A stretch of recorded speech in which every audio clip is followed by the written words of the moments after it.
Hey friends, I'm Stacy. And I'm Kevin. And we have traveled all the way from Georgia to Utah for one very important reason. We are trying to decide whether we want to do a van build. And so to do that, we thought the best place to start would be Ogden, Utah at the Adventure Van Expo. So we are going to the expo to determine what kind of van we might want to do. If we want to do it, what would the materials be? Join us as we think through, is it time for a van build? Yes, as we attempt to be free. So the first thing is there are several different types of vans to choose from. We've done some research to kind of think through all the things we're going to need to consider as we look at a van build. There's Mercedes Sprinter vans, there's the Ford Transits, there's the Dodge Ram vans. So one of the first things that we need to think about is the color on the outside, because color is very important to me. Yeah, there's many different options. You have either white, tan, or gray. I tend to prefer the gray color. Yeah. I think the gray looks really sharp, and it also looks really off-roady to me. Yeah. In those colors, there's also what type of paint. So we've seen more of a glossy look, and then there's also a flat look. Yep. And then there's other things you can do, such as a different colored hood. A lot of people are using rock guard that's sprayed on there. I love the rock guard. The rock guard looks really cool. It does look really cool. Or they're using wrap type material on the hoods.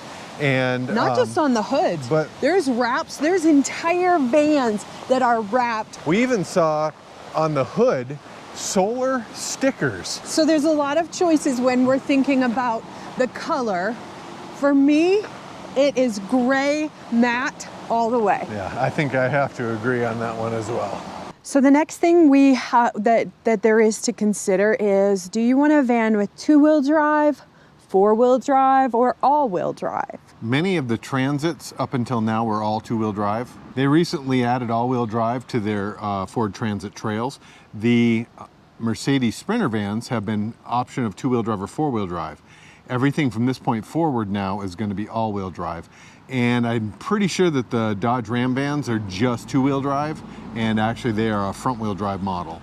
And the thing is I really feel like I want four-wheel drive or all-wheel drive, because the whole purpose of the van to me is to be able to go places that you can't go in the Class C, or you can't access in a regular camper. It's kind of, for us, a different camping experience. I was talking to a gentleman that said that the Sprinter van, when they went from four-wheel drive to all-wheel drive, he likes the all-wheel drive better than the four-wheel drive. So I think an all-wheel drive is what we would be looking for. Those do really well in snowy and nasty conditions like that. I'm not sure that we would actually go off-road like we would with our Jeep. But we would do some winter camping. Sure. That's what I think would be beneficial for having all-wheel drive. I do too, for sure. And just being able to go on some off-road stuff, but not crazy off-road stuff. And when we talk about so that kind of takes out the Ram. We talked about the different types. That takes out the Ram, and that leaves in the Mercedes and the Ford. There's a couple differences to me that I notice when I look at the Mercedes and the Ford, and of course I'm just looking at the way things look. The Ford, that has bigger windows to me in the front, but the Mercedes front end looks better and looks cooler. So I really don't know. I think it would come down to what's available, because that's the other piece. I've heard from several folks that just having them available and so that you can purchase them has been a thing. And if we go used, we'll have to go four-wheel drive, because there are no all-wheel drives probably used at this point, because the Trail just came out. So if we go used, we'll end up having to go Sprinter, or we'll have to go with the two-wheel drive, because there won't be any all-wheel drive Fords available that'll be used yet. Boo on the two-wheel drive. Some other options that are available are different lifts on the vans. Now, if you get a Ford Transit Trail, it automatically comes with a 3-inch lift from the factory, which is nice. If you have the four-wheel drive Transit van, it's got a somewhat of a lift to begin with, but you can opt to lift more. So when I look at the difference between a van that doesn't have a lift and a van that does have a lift. I'm all about the looks, and absolutely I say, let's get a lift. Yes. Do we want gas or do we want diesel? Well, it depends on what you're talking about, because if you're talking about the Mercedes Sprinter van, diesel is the way to go, because the diesel has a lot more power. The older 4x4 models, I was talking to a gentleman, they do have a little bit of a turbo lag, so you want to get a chip to make up that difference. Apparently the new models, the all-wheel drive, don't have that problem. If you're looking at the Ford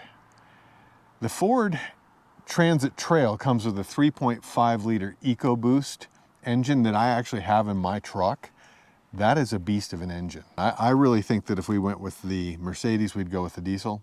If we go with the Ford Transit Trail, we'd go with a gasoline engine. I really have no input on this thing because it doesn't really make a lot of, and it doesn't mean much to me. The only thing I will say that I thought was cool is that at one of the places, they actually have a diesel heater, and it pulls from the diesel, I guess, in the vehicle. Yeah, the gas tank, yeah. So that's cool. So there's several choices that we have when we look at the vans on the length.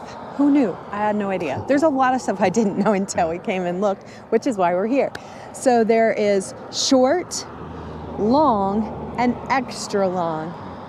One of the things with the extra long, one of the gentlemen we were talking to did mention that some of the national parks actually limit you to 20 feet.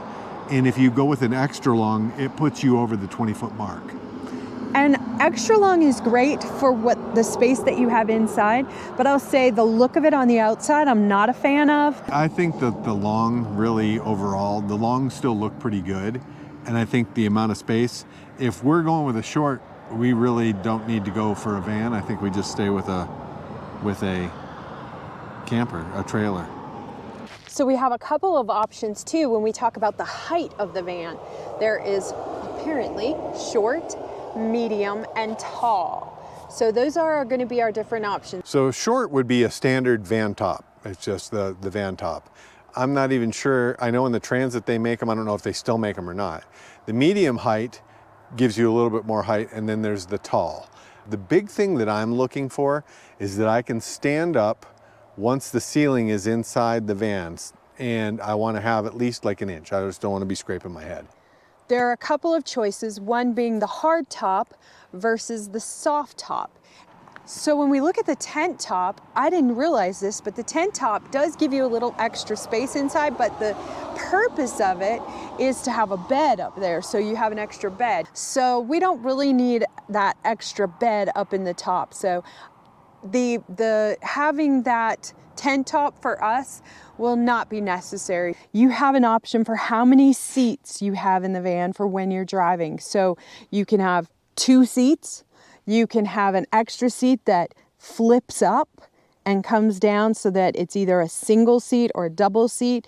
And some had 2 separate seats, that you had 2 in the front and then 2 right behind there. So if you're a family and you want to have more seats when you're traveling, obviously you're going to have to keep that in mind. Outside accessories are also a really big deal, and you can find all kinds of different outside accessories. One of the things that I really love is all of the extra storage boxes that you can put on the outside of your van, because what a great way to maximize your space. And there are a lot of different options for those storage boxes, from boxes that hold your skis to boxes that hold your cooking, like all of your cooking stuff, your grill, those kinds of things. There's also many options as far as roof racks, ladders to get up there, places you can put additional items up. So that gives you additional storage up top as well. And there are also many options as far as awnings, whether you have an awning that goes straight out, whether you have an awning that goes out and around the van. There's a lot of different options. We like shade, so definitely awnings would have to be something that we would need to have. Another outside accessory are those lights that go in the front, like we have on our Jeeps. I love the lights on the front.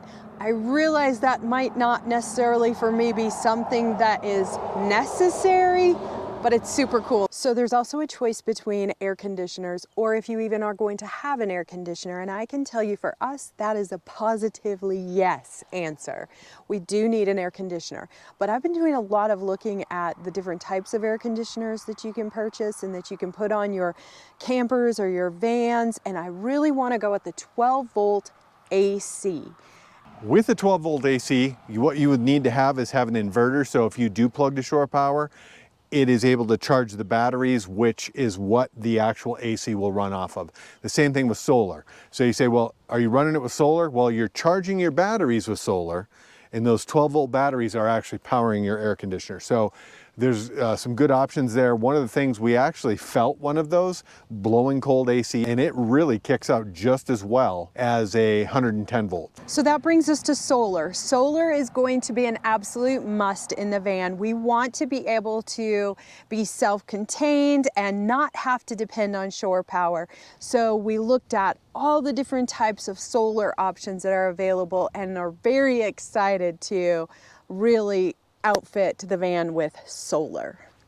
It's time to move on to the interior of the van because there are a lot of choices on the interior of a van build.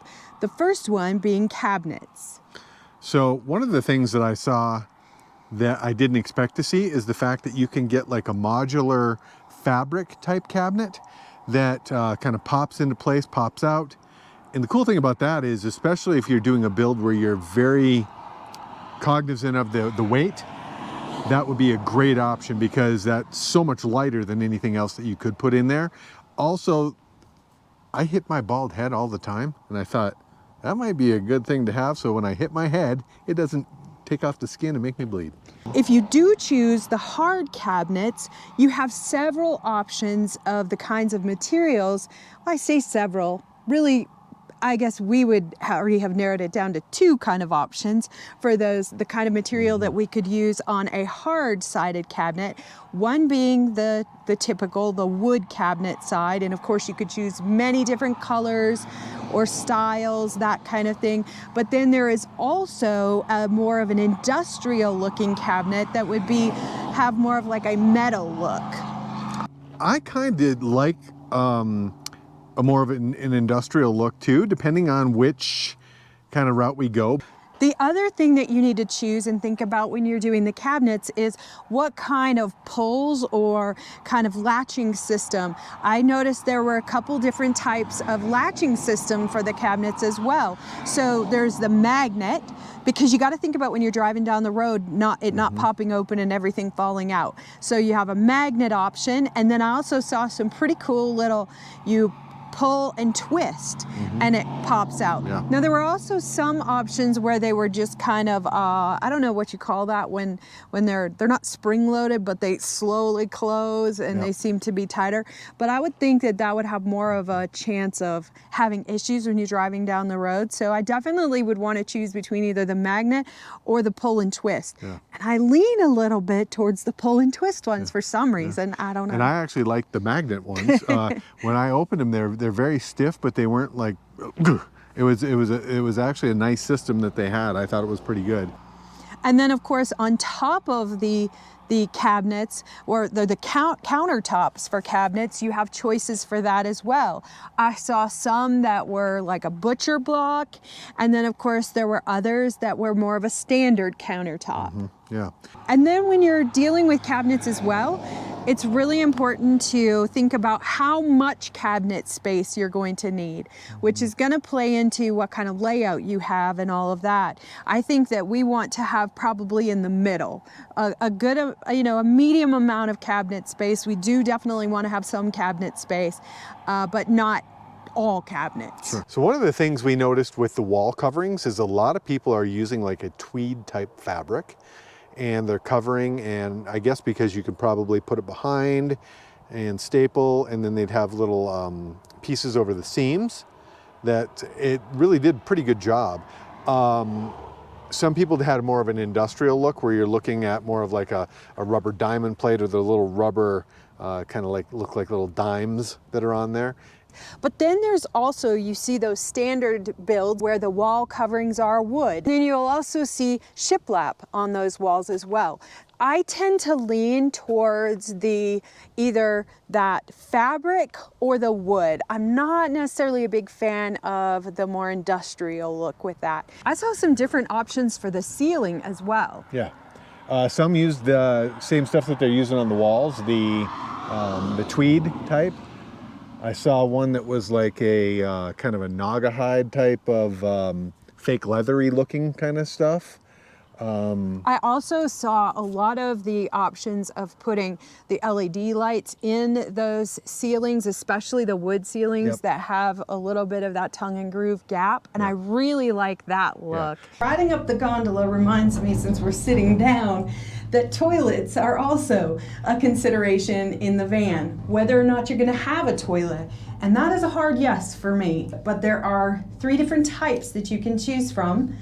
The basic cassette toilet, composting toilet, and then there's a dry toilet. Dry flush. So cassette toilet is basically, you can buy one at Walmart, off Amazon. It's, you have water that you pump into it, you go to the bathroom, you open the trap door, it goes into a holding tank, you dump it into another toilet or a dump station or something like that. Pretty simple, pretty run-of-the-mill, not too expensive. And then you've got your composting toilet, which allows you, the advantage of that would be that you don't have to necessarily dump it anywhere. The way that that works, it composts, it mixes with mulch or some kind of composty stuff, and you can actually throw it almost in any kind of trash bin. Yep. And then you have the one we saw, the dry toilet. Is that dry flush? Dry flush. So if you ever had children and you remember the diaper genie where you put the diaper into the bag and it spins and it like seals it up, that's kind of what it does. So you go to the bathroom and then you press a button and it wraps it up into a bag basically. And apparently it's about $1.80 a flush. So you definitely want to make sure that you get your business worth for $1.80. So to me, that will be a no on that one because that's just a bit too expensive. Yeah. The next option to look at is flooring. So do you want more of an industrial looking flooring? That's one of the options. The industrial looking flooring is more like what you're going to see in some kind of a cargo trailer or possibly like in your one of the fifth wheels that's a toy hauler so that you can drive on it. So that's one option, is the industrial. And then the other option is more of the traditional wood type flooring. And you can get that in various things, the life proof, different stuff where it's waterproof, that kind of thing, water resistant, but I prefer the waterproof. I think for us, if we were doing like a lot of Let's just say it on the count of 3 and see if we say the same thing. Okay. 1, 2, 3, traditional. Yeah. So. Because really the diamond plate and the different stuff, the industrial stuff, doesn't really clean all that easy. No, and it's hard on your feet. It's hard on your feet. We've experienced that when we had a toy hauler. The layout is another really important part and has a lot of decisions because there are a lot of things that you can look at when you're looking at the layout. The biggest piece of that being the bed and whether or not you want to have a garage, which is a lot of storage underneath the bed, and either a fixed bed or a bed. They also have the beds that rise and lower, and some of them are double bunk beds, like a main bed and then a bed on top of that. Or do you want to have more of the dining room aspect where you have your main bed and then it can flip up into a dining room? And some of them have a combination of both. Yeah. And I think the layout is probably the most complex piece of what you're doing. When we talk about the bed placement, I would like a stationary bed, not one that moves up and down, because I don't intend to stay or sit in the van. I don't want the dining room feature because I just know that we're not going to change out a bed over and over. And also, I need a super comfortable bed, so it really can't be one of those thin little mattresses that fold around. I need something that's comfortable. So stationary bed with the storage underneath is what I would like to have.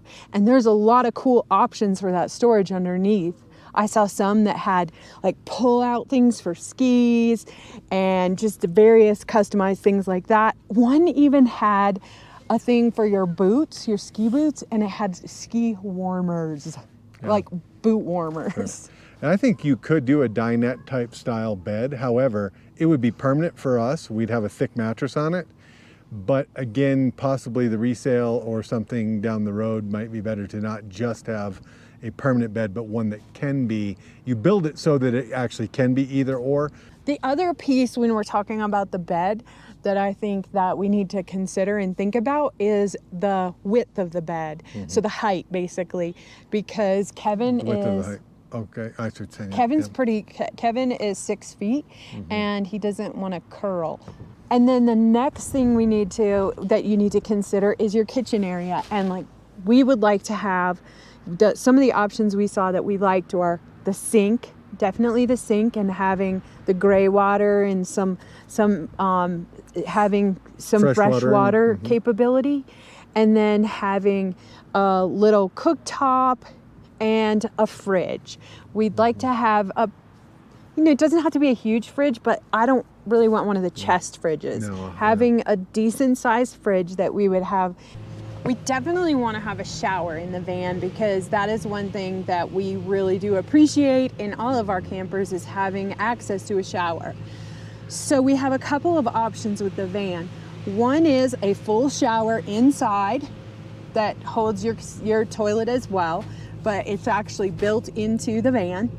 The other one is a partial shower inside. That partial shower, you pull the curtain up, you put the curtain down, and then the last option would be a shower out the back of the van, where you're able to just walk around to the back and shower off using the hose from the back of the van. The thing is if you're doing an inside shower, you have to have gray water that you're holding, and it creates a little bit more of a snafu.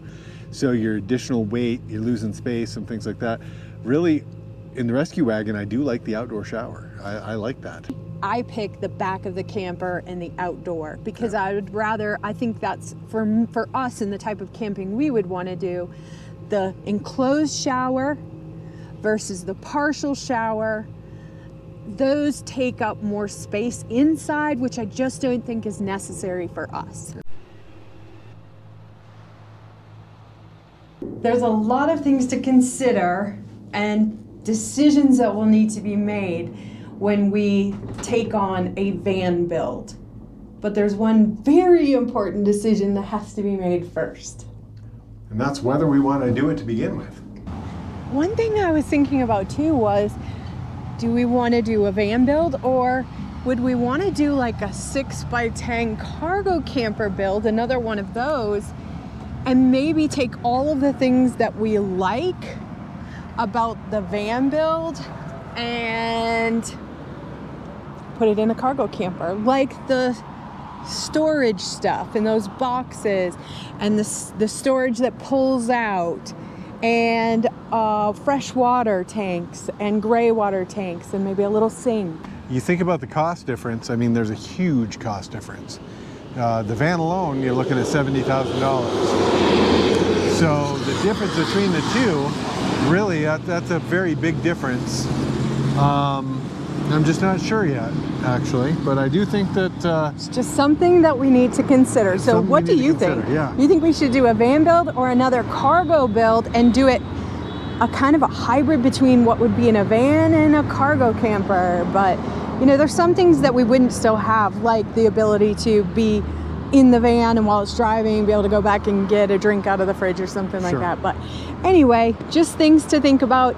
Comment below and let us know what you think. And if you found value in this video, please give us a like and subscribe to our channel. You can check out other videos. You can also go to our website at www.befreebenson.com. And we will see you in the next video. Get out there, try some new things, do it yourself, save some money, and be free.